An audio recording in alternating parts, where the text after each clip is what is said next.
We'll introduce you to the most successful author you've probably never heard of as she sells her 12 millionth book.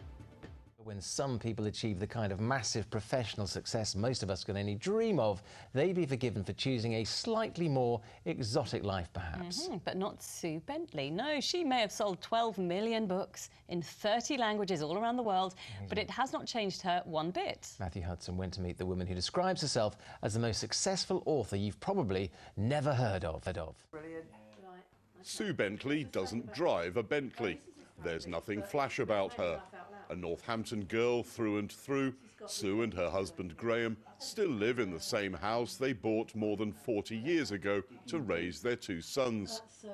But Sue, normal, friendly, likeable Sue, has a secret. I was born in Northampton. I still live in Northampton. I'm probably the most successful author you've never heard of.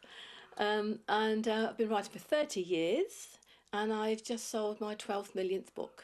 Sue has had more than 80 books published in over 30 languages, including Czech and Welsh. The study where she spends much of her working time is crammed with them. And it was a genuine children's classic which inspired Sue to begin writing. The Lion, the Witch and the Wardrobe was the one that kind of clicked a switch in my head.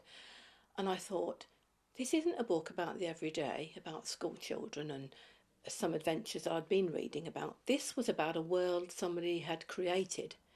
And that really, really did chime with me. And I thought, I think I might be able to do that. Sue's written books for adults, teenagers and many for children, including the extensive Magic Animals series and some of the early and phenomenally successful Rainbow Magic books. But there's a darker side to her writing as well. A fact illustrated by this video trailer for her current book, the fantasy adventure Second Skin.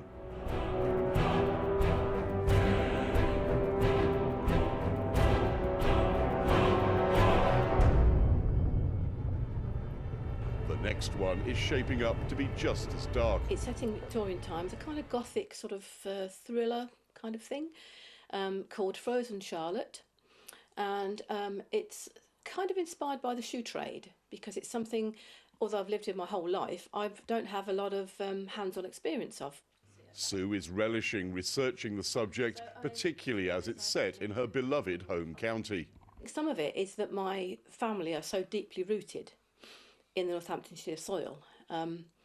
My mother's side were agricultural labourers, and I can still go over to Morton Pinckney, look in the graveyard, and I can see my great-great-grandfather's grave, who actually had 20 children, by the way. 30 years a published author, 12 million copies sold, but Sue can still walk through Northampton unrecognised, and that's just the way she likes it. Matthew Hudson, ITV News in Northampton.